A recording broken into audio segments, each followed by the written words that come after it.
Good morning. I'm Matt Driskill, editor of Asian Aviation Magazine and AsianAviation.com. Welcome to the latest in conversation, sponsored by Metrojet of Hong Kong.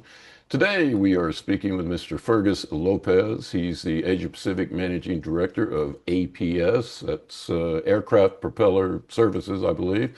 Fergus, welcome to In Conversation. Thank you, Matt. It's good to be here. Good to see you again. I think we met a long time, well, about 2 years ago, actually, around this time. At the Singapore Air Show. Lots been happening at APS. First of all, give us a quick tour of the company.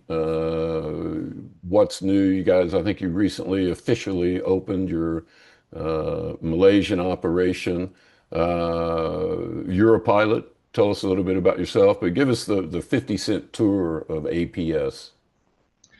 Well, APS is 70 years old. We just celebrated our anniversary, 70th anniversary a couple of years ago. And we are all over the world, specializing in aircraft propellers, based out of Lake Zurich, Illinois. We've also got a facility in Brazil, Atibaia. And as you just mentioned, we recently opened our newest facility in Kuala Lumpur, Malaysia. A little bit about myself. Well, I've been in aviation all my life. There's a little bit of passion around aviation. I'm also a pilot. Recreationally, I fly little airplanes, puddle jumpers, and based out of between Singapore and Kuala Lumpur. Okay. Everyone, we always talk about everybody gets the big orders for the jets and so on and so forth. I think turboprops kind of get the short end of the stick sometimes. I actually like the planes. A lot of people complain about them, but I like them. And as ATR says, which is you do some work for ATR, they're a great way to get around in the right environment. Places like Indonesia, India, even other places in Southeast Asia, Malaysia. A turboprop fits right in on certain routes and for certain markets.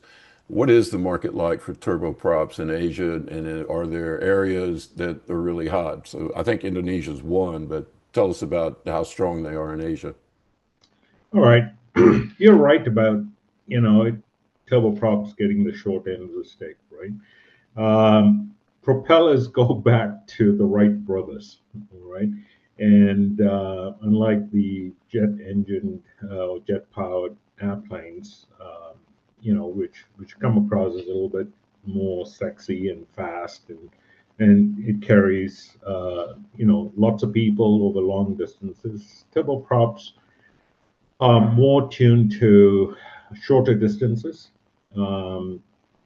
rugged environments, and is able to connect, smaller communities, of which there are many in the Asia Pacific region. What used to be a 3 or 4 day journey to get from one city to the other is now accomplished, within an hour to 2 hours.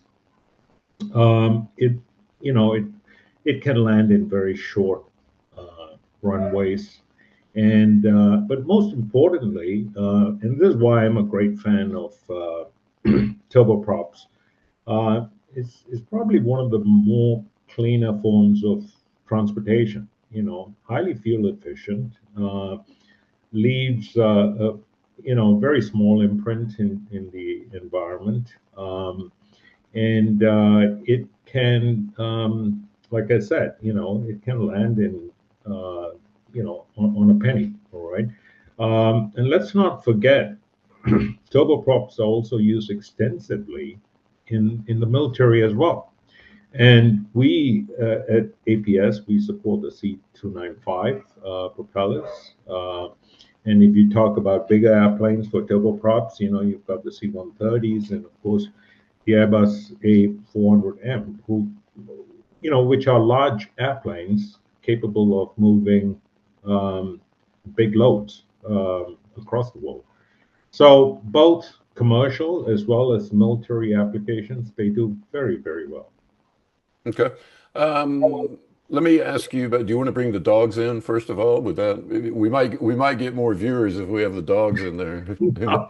I'm going to leave.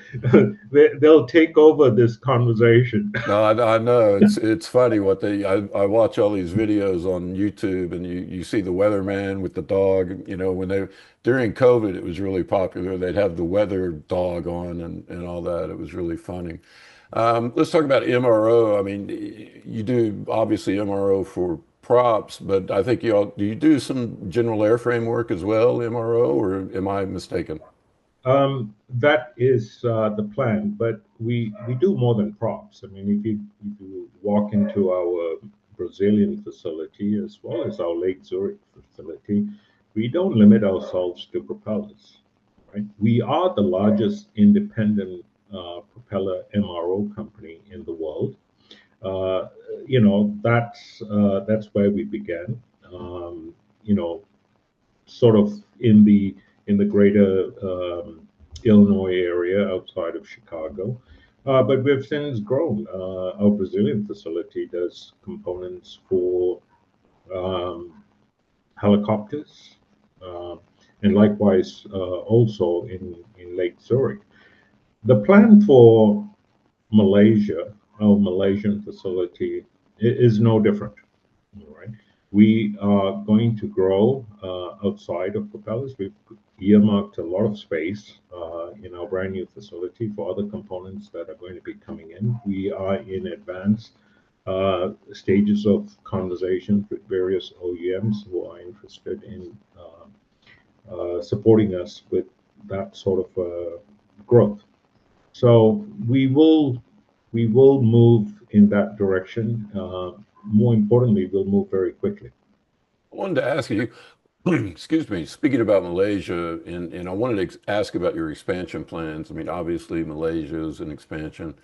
A couple of questions. One, why Malaysia? I think I know the answer. It's lower labor costs. They've got more land than Singapore, things like that. But other than expanding Malaysia, would you look at investing in India or China or a market like that? India, perhaps? Let me take on the first question, why Malaysia? So, if I wanted uh, truly a lower cost or lowest cost, Malaysia is not necessarily the place. We could have gone to other countries with a lower labor cost. What Malaysia provided to us as a location is really, in terms of labor, it was best cost, all right, against the value that came along with it. It's got a great technical pool of skilled technicians. It's got a great uh, number of schools that churn out these technicians. So the availability of good labor was very, very, not to say easy, but we, they were available to us, and we've employed about 30 pioneer uh, technicians. They will make up the core, and we're going to grow from there. Uh, Another reason we chose Malaysia is because a couple of our big customers are located in Malaysia, and that sort of made sense. Malaysia has also got good connectivity in terms of being a hub in the region. It's sort of like centrally located, quite good in terms of customs and moving of freight, very, very quick through their hubs. So we took all of these factors and put them together and said, okay, Malaysia makes sense. We also had very good support from the government in terms of training and the support that came with trying to set up a brand new facility, with licenses and government agencies. MIDA, which is a government agency responsible for inward flows of capital were very, very helpful to us. Okay. And expansion outside of Malaysia, India, perhaps in the future, five years from Definitely, now? yeah, definitely India. In fact, just yesterday, I was starting to prepare my trip to for my trip to India right after the Asian MRO show. Yeah, India has got a fair number of turboprop planes, so it only makes sense for us to be in that that subcontinent. There is interest. We will initially go in more of a triage type facility where we can do minor repairs, and anything that requires a major inspection, we would then send it to Malaysia, which is fully capable of the most extensive of repairs. Okay. And just before you were talking about the labor pool in Malaysia and aviation, we'll talk about supply chains after the break, but let's focus on I love the dogs. Let's focus on labor right now before the break. Training is a big thing for APS. People during COVID, we lost a lot of institutional knowledge with people leaving the industry. Planes weren't flying, so on and so forth. Are you able to, number one, tell us again how you're able to source all the labor you need? And do you see interest from people, either new people coming into the industry or people coming back to the industry? And secondly, give us an idea, because I think when we talked in Singapore, you had talked about when you sent 20 people or 30 people to Brazil for training and so on and so forth. Talk to us about those aspects right now. All right. The was about the dogs. Is it bothering? No, no, no. It's for the dogs are fine. Don't worry about it. Okay. Because I can hear them in the background a little bit. So the labor pool that we employed, we did not use recruiters or anything of that sort. We just advertised, locally, and we got a good number of. I was personally involved in hiring the first batch, the first cohort of technicians, as well as the leadership team. Um, we had a lot of fun interviewing the Malaysians and identifying, really, really good people. I wish I could hire them all. They all came across well, but we brought our core team, and then we took them, all of them, to either Lake Zurich or Brazil, Atibaia, and they received their OEM certified training, every one of them, right? As well, we took the engineers, the quality team, over to our headquarters, and that all worked really, really well. So they spent, a couple of months working with, being trained, and then working side by side with very experienced technicians. But the training didn't just stop there. The training was then brought back to Malaysia using our equipment, where we brought subject matter experts to help, train these individuals in the Malaysian environment using our own machines. And what that resulted in is, a cohort that's highly experienced. In fact, just last week, we inducted our first two customer products, and that has, I think the components are being released later this week. Okay. Fergus, we need to take a quick break to hear from our sponsor, Metrojet of Hong Kong. We'll be right back after this. We're going to have the crown jewels of Asia, and I promise you we're going to have the nicest and busiest business aviation hangar in the region.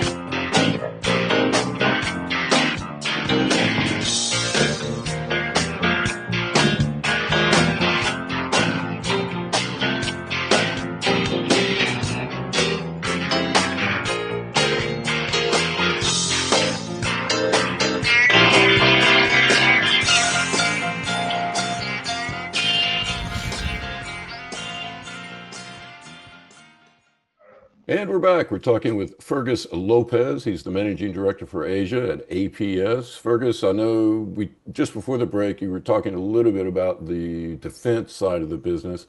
Can you tell us a little bit more about that? You mentioned the A400, the C-130. I haven't flown on the A400. I've flown several times on the C-130. Not the most comfortable of airplanes to ride on Yeah, when you're in the back in the cargo hold. yeah. It's definitely not. It's not even economy class. You have a little fold down seat and all that, and it's if you're on a long flight, it's not the way to fly. Bring a cushion, that's for sure. But give us an idea of what the defense business is like. Um,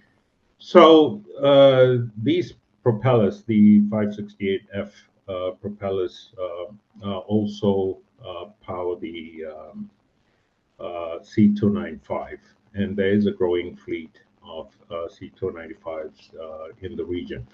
So we'll be supporting those fleets of airplanes as well, and they operate within the various air forces, military, navy, in various countries in the region. So I believe that that market is going to grow for us, and we are looking forward to that. We haven't quite received a 295 prop into the Malaysian facility yet, but they will come. And also, I might want to add that while this facility is being spooled up, we do have C295 customers, but they are being addressed in Lake Zurich at this time. Okay. Fergus, everybody in aviation, not just aviation, but a lot of other industries, supply chain problems that are sort of I guess you could call it a long COVID problem that's happening. Uh, are you in the turboprop business and the propeller business? I mean, is that a problem that you have to focus on right now? Absolutely, we do see supply chain issues, but in a more general supply chain, if I could speak of the industry, you know, we COVID took a lot out of the business in terms of not being able to perform at the highest level, and that's going to take a long time, simply because it is aviation, there are quality safety issues, all right, and making sure that products leave the factory really, really well. So uh, that is an issue, and I believe is going to continue being an issue for a little while. So we have, fortunately, a very good collaborative relationship with the OEM for these propellers, right down to weekly meetings to manage all the supply chain issues. Fortunately, we are keeping to our commitments with in terms of turnaround time to our customers. Every now and then we do run into a little bit of an issue, but we have, placed advance orders, so the forecast is really, really, really good.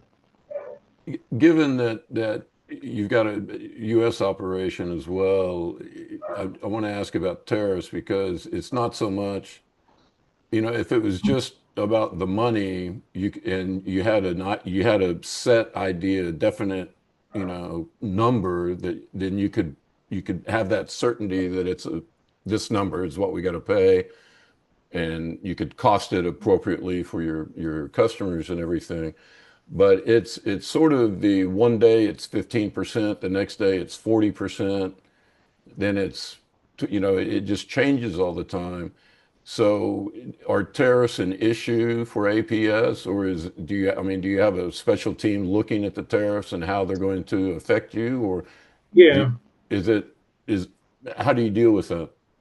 When tariffs were, first announced, of course, we put together a bit of a task force to understand how we can, manage these tariffs. But aerospace, I believe there was a recent announcement that aerospace, there are going to be exemptions around aerospace.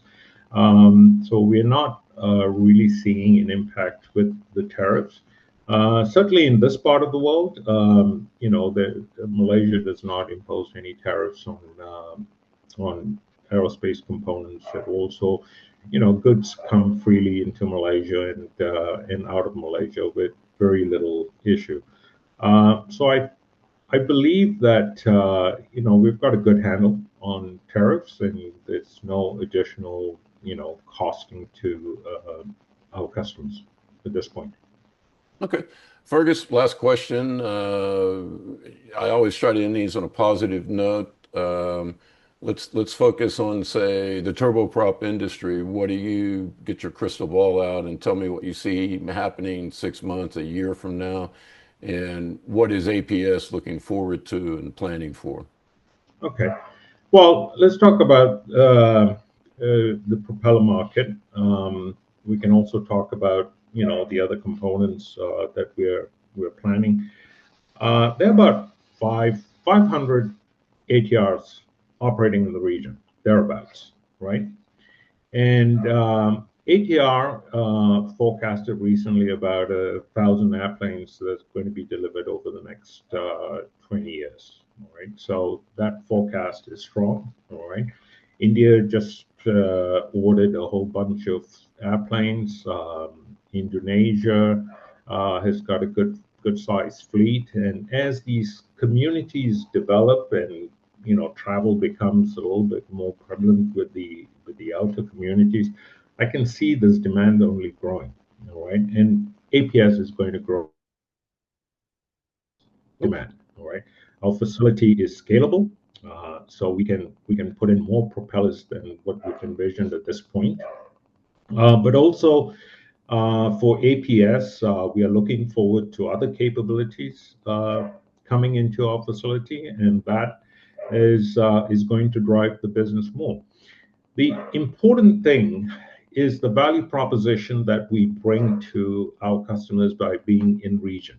All right, we're in the same time zone. Culturally, we are a little bit more aligned. Communication is just skyrocketed, right? With being in the same time zone. Also, we reduce the customer's cost instead of shipping it, to repair and overhaul agencies either in Europe or in the US. They've got an in-region source, and our customers are really appreciative of the cost savings around moving some of these bulky items right across the world. So all in all, it is a winning proposition, being here in Asia physically, and with all the other strategic plans that we have for APS. I think it's going to be a success story. I'm sure it's going to be a success story. Okay, great. Fergus Lopez, the Managing Director for Asia Pacific at APS. Thanks for joining me in conversation, and go say hi to the dogs for me. I will. Thank you.